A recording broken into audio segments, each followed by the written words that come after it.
third base Mike Schmidt. That's your team. Okay. You're fine with that? Yeah. Now, those players I just mentioned are actually playing a softball game for Pepsi Max. The two contest winners are the American League team is Johnny Parati from Rochester, New York. The National League team is Stephen Katchmark from Washington, D.C. Those are the two guys that won this contest, okay? So the American League guy, Johnny Parati, all those players, Yogi Berra, Ricky Henderson, Reggie Jackson, Dennis Eckersley, Molitor, Ripken, Robinson, Griffey, Rod Carew, Frank Thomas, they all are on his team, okay? Now, if I said to you, Uncle Dan and Barry Katz, would you like to play a game of softball with some of these guys? Sure. Of course. How about all of them guaranteed they all show up, right? You're in, right? Be a dream come true. Okay. How about they play, where do you live, Katz? I live in Malibu now. How about Malibu High, right by your house? So you don't have to travel. Let's do it there. What do you say? That's the home team. Fantastic. Okay. As long as I don't have to go to Little Rock, it's good. How about all of your friends get to play with you and these living legends? That's the contest. This is the most ridiculous thing I've ever heard of. Pepsi Max had this contest. They assembled, fans first voted to assemble these dream teams, and that's Jim Palmer. Left a lot of guys on the board, fans. Johnny Parati from the American League, Stephen Katchmark from the National League. One's from Rochester, one's from D.C. Now, fans, this is where you guys vote. These guys are going to play these living legends with all their buddies. And you know, like, a guy like Johnny Parati, he's going to have his buddy, like, Dot, you know, Andre Dawson. Like, he's going to hit somebody in the back. There's going to be a bench-clearing brawl with the Hawk. Old man Musial is going to come out, knock it off and get off my lawn. And then Yogi Berra will say something ridiculous, and they'll go, he's a genius. It gets late early. Get it? No, actually, I don't. How do you win? It's up to the fan. These two guys already won.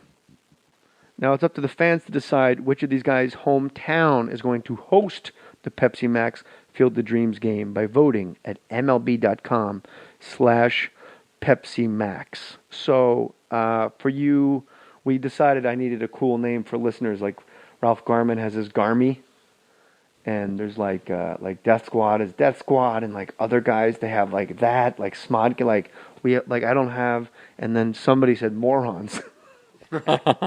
So for all you morons out there, Uncle Dan said it. No, I don't know. Who coined it? I didn't say morons. You coined it, and I repeated it back to you and made it seem like I coined it. So we double minted it. That's true.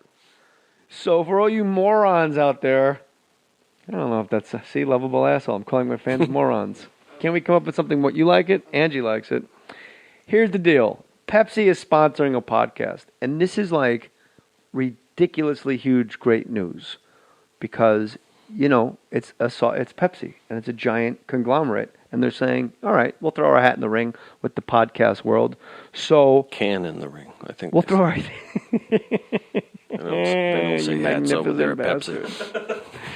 We'll throw our can in the ring of sponsorship for podcasts. So you, as listeners of Mohr Stories, or if you listen to the Crab Feast, or if you listen to Jim and Eddie, you could really help us by actually just going on your computer, MLB, as in Major League Baseball, MLB.com/Pepsi Max, and then just vote for which one of these guys, you know, is the home team. Who gets to host the game.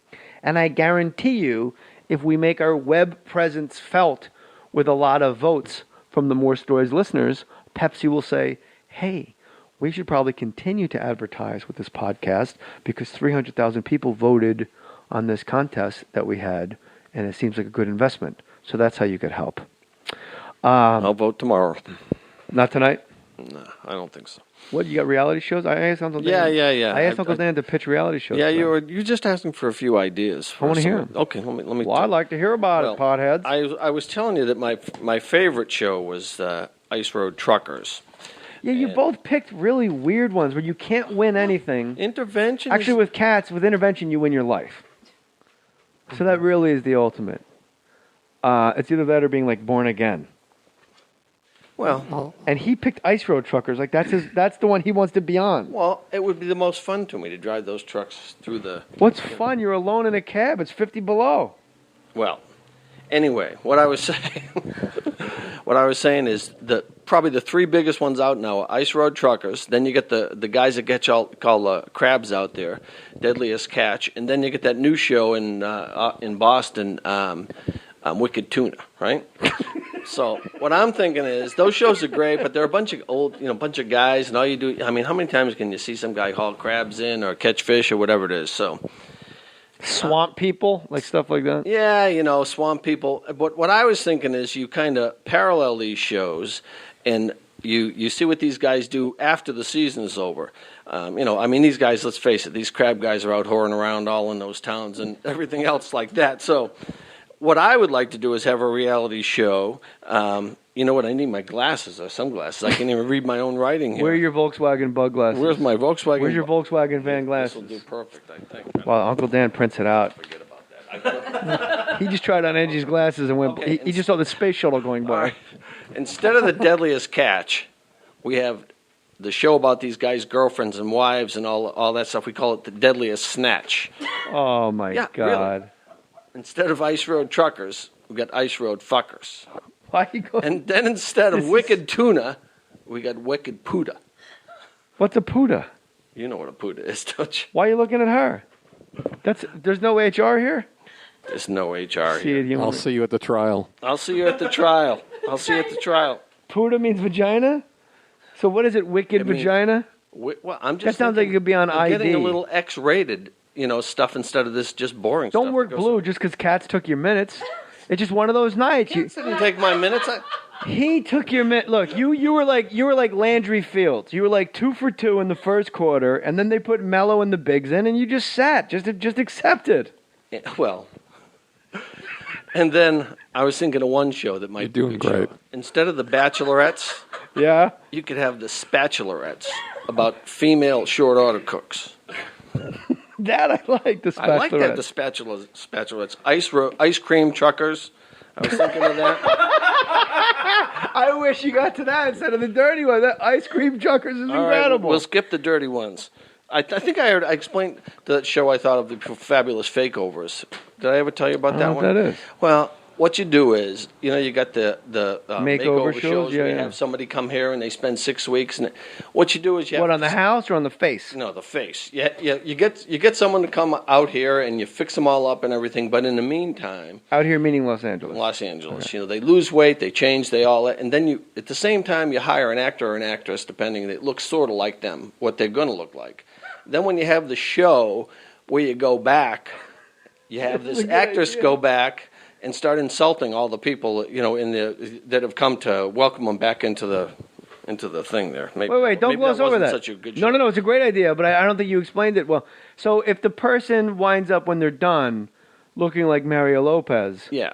you actually send Mario Lopez back out there, to act and- like a complete asshole to his own family. Yeah, that's what. So the family's like, wow, Michael really changed. Ever since he got beautiful with that dimple, he's a complete jerk. And then, but wait, hold on. I'm just still trying to read. So when do you pull Mario Lopez and put the real family member out? Well, after he's insulted everybody and they're ready to kill him, then the other person's in the background, and then they come out and everybody goes ha ha ha. But that way, if the work isn't that successful, they're so happy he's not an asshole. That's true. That you get by with having a face where you look like an extra from SpongeBob. You hope that at least they think he's a lovable asshole. You son of a bitch. You're a son of a bitch too. You're a son of a bitch, Junior. Yeah. Oh man. I can't believe I beat you to And that. I can't even read the rest. Let me of this. see, real quick, and then we'll wrap this up. Any more read score? I don't know. Big house, little house. People trade residences for a week. I was thinking about that. Midget poker. Midget poker.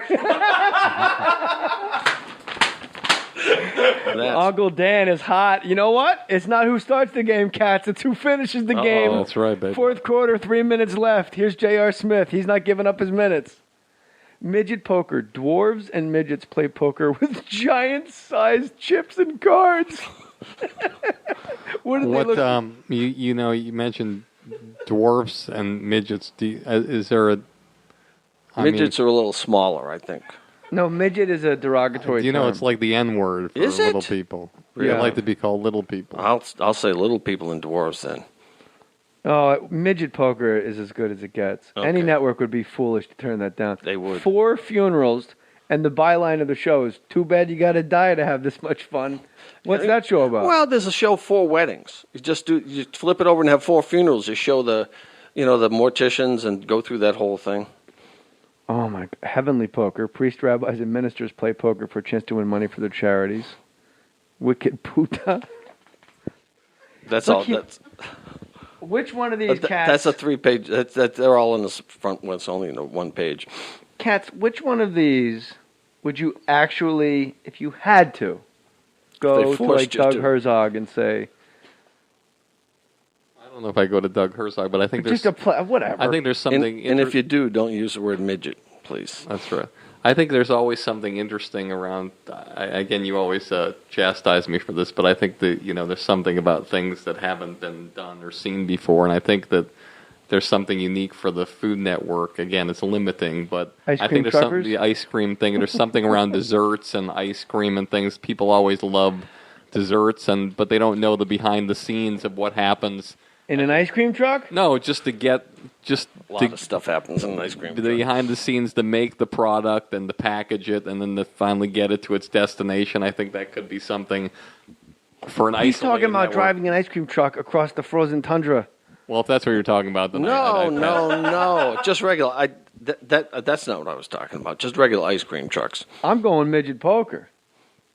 With giant cards and giant chips, like huge chips. I think that one, coasters. that one would be good. And they all have like their midget boy, like, all right, and I raise you too, and they got to like throw their chip into the middle of the table. Yeah, that would be amazing. And then you tell them when they're like, why are the cards so big? And you just go, they're not. I don't know what you're talking about. These are completely regular. How about they play against Reacher? Brad Williams taught us that midgets. He calls himself a midget. Midgets call people our height reachers. Really? I didn't know That's what they call us. So how about midget poker? Midgets play against reachers, but you have to have, and they play with the giant cards, but you have to play against reachers, and as producers, we rig it. People with the most enormous hands you've ever seen in your life. U.S. storage centers. Do you need to clear out some space at home? Get a storage space. Make some room in your house and take your stuff to U.S. storage centers and keep them out of your hair until you need them or sell them. Go to jmohr.com, click on the U.S. Storage Center banner, get 3 months for up to 50% off based on availability. You will also receive a $25 moving supplies credit and a personal visit from Barry Katz.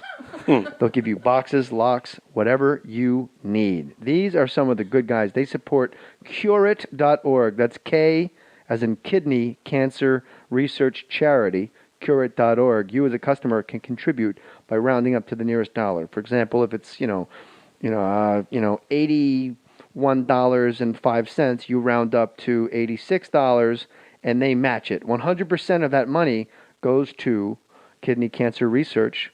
U.S. Storage Centers matches your contribution dollar for dollar. These are good people. One of the first people to jump in and support the podcast. That's U.S. Storage Centers. Go to jmohr.com and click the link. I think I got a reality show idea. What is it? Baby fights. That'd be good. We've seen bum fights. We've seen celebrity boxing. Let's see. Because I'll put Meredith right now, and he'll fuck up any 4-year-old on the plane. He's one. Glove. You can use that glove and get him started right away. Baron, no gloves. I'm not going to ruin Oscar De La Hoya's fake O of a signature with some other baby's blood on the fit. A bare knuckle baby, because babies don't really fight. They like hold each other like they're hugging, and then they fall down and pull each other on top of each other.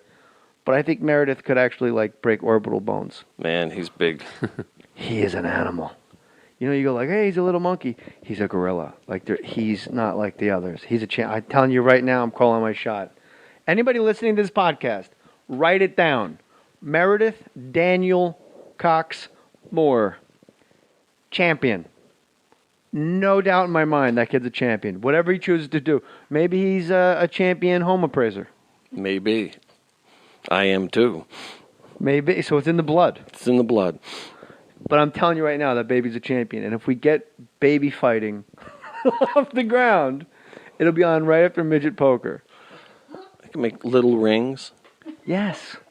Bare knuckles. And how cute would a baby be? Like, they walk like drunk sailors in those little, like, actual, like, boxing trunks on a baby. How cute is that? Yeah, or unitards, as Angie just said, we wear little like baby unitards, like Salvatore Balomo, or like the one with that's one side, or like Andre the Giant had the one strap unitard. Poor Andre. You get one. Yeah, he had a rough life. Hey, the bad news is your son's 8 feet tall. The good news is he's going to make $100 million smashing guys' faces in. Poor Andre, my ass. Andre the Giant, friend of mine worked at the Paramount Hotel. My friend Ray, and all the WWF